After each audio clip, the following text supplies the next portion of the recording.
or what I would say for the Uber guys, that child lock is not only meant for the kids.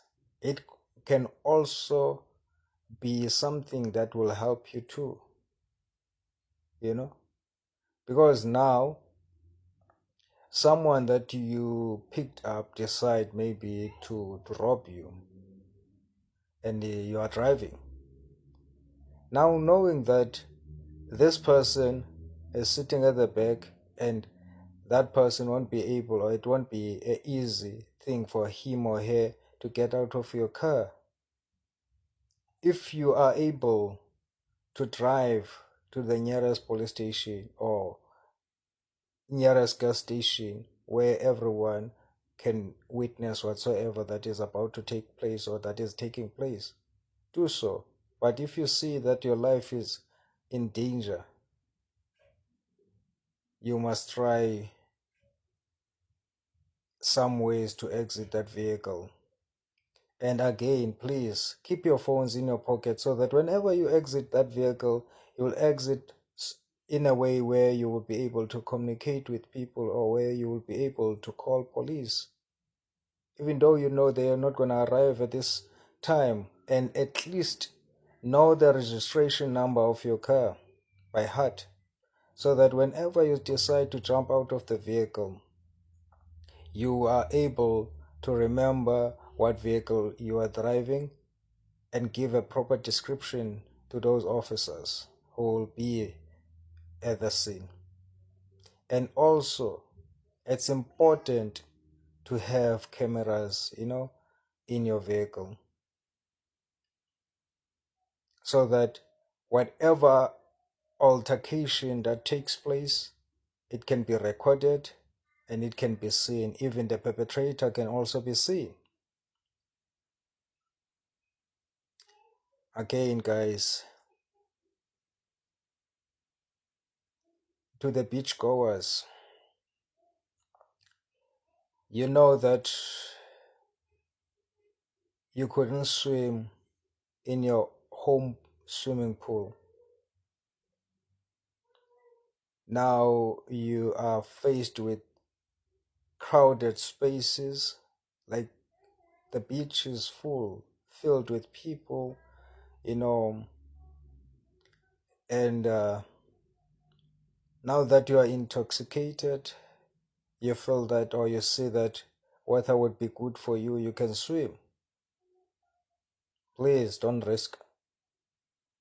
If you know that you can't swim and no one will be watching you there, even uh, lifeguards, they are also looking all over, not at one person. So make sure that you don't try to impress no one by doing something that you know you are unable to do.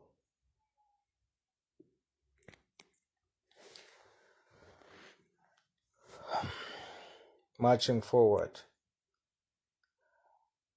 I see everyone is complaining about our African brothers and our African sisters.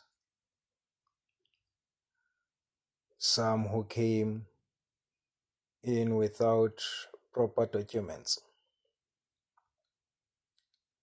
Guys, those are our brothers, those are our sisters.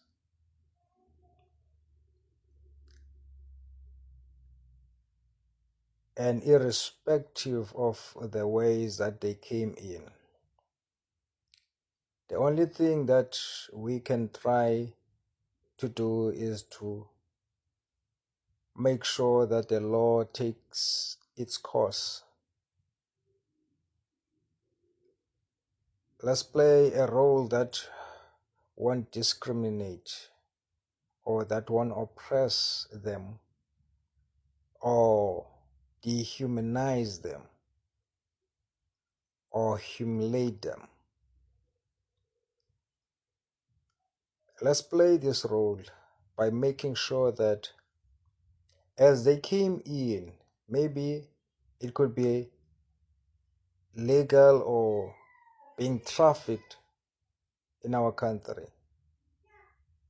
But let's do the right thing,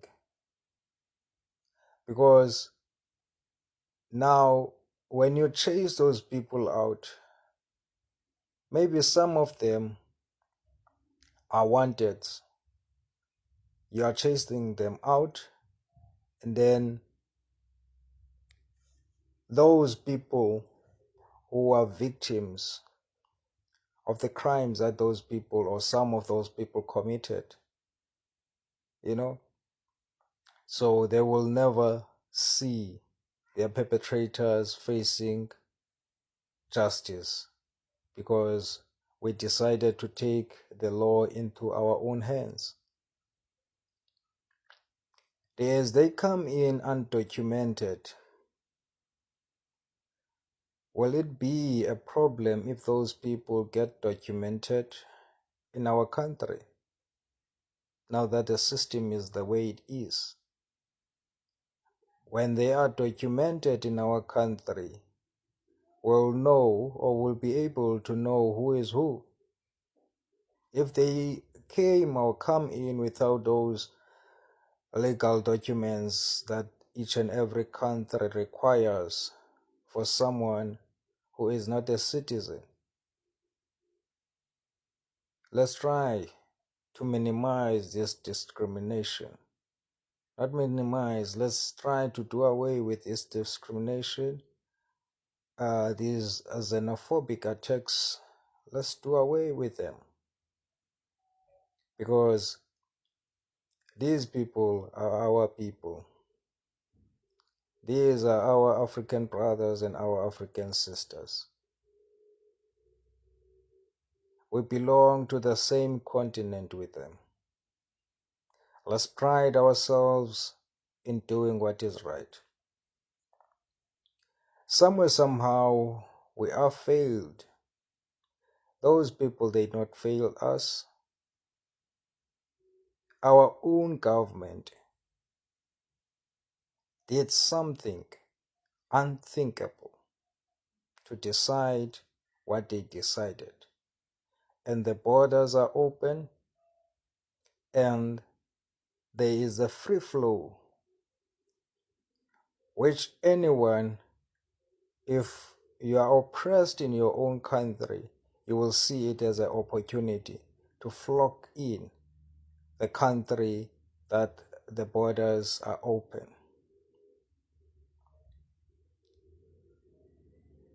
We have soldiers who are not being deployed, around countries. And some of those soldiers, they do want to be deployed. But we have this crisis that seems to have such a huge impact in our country, where our country seems to be so lawless. How about we deploy these soldiers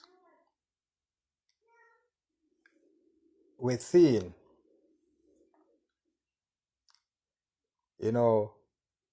to work hand in hand with police? Not that they will police our streets, police will police our streets, but they will be a cover, they will be, or they will add more power and clean out the streets, the streets that seems to be problematic, that seem to take away tourists. Because even today, Canada declared South Africa as no-go zone for their people, and they put restrictions which will affect our tourism. And these crimes, as far as we check them, they are indeed correct to say that there is crime in South Africa. House invasions, people are enjoying themselves, criminals come in and just shoot randomly. So it's something that's not only happening in South Africa, but we are a small country. These are things that happen in America. These are things that we see them. The mass shootings, we saw them a lot in America. And recently, so we saw a mass shooting that took place in Australia, where people were at the beach, were shot at by two, you know, individuals. Not that these things are things that are not happening. These are things that are happening all over the world. But as we, as this small country, we will subject it to things like those that South Africa is no-go zone. But it is something that at least we can manage to fight it. Because some of the people who were involved in some of these mass shootings were arrested. Some were killed. So that also should mean something. It cannot now be correct that South Africa is no-go zone. South Africa is a country that we as ourselves witnessed, people like Isho Speed, enjoying himself in South Africa and welcomed in a manner that is superb. So why is it so difficult now to put measures in place for everyone who comes and visit our country, this beautiful land? Let's try to work together and curb these problems and find the crimes that seems or that put our country in a map that no other countrymen, countrywomen can come and enjoy themselves in South Africa. Hijacking,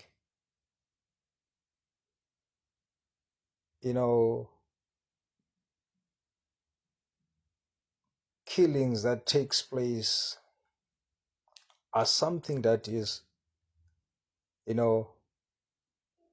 are happening internationally. So there are countries that are worse than South Africa. And there are countries that we know if you go in those countries, you might come back alive or you might not come back alive. And yet, our country is always subjected to be put as if it's a country that there are no laws. There are laws in this country. There are laws in this country, and most people comes in this country to do crime.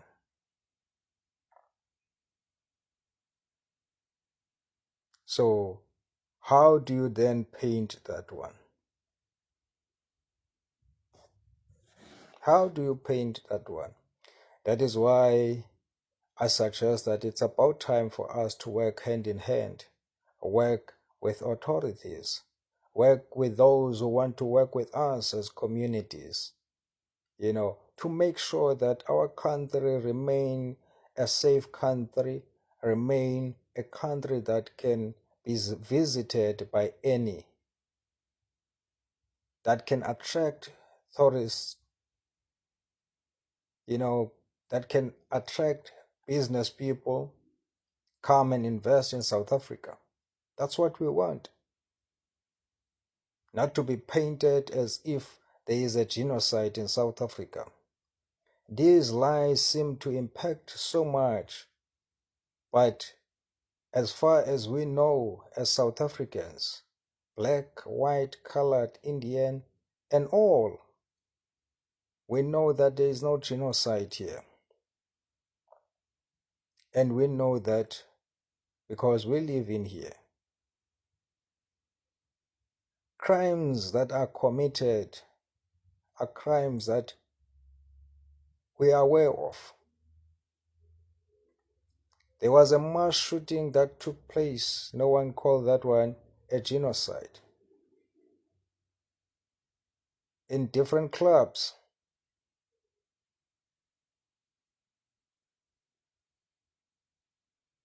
So these things are things that are happening in South Africa.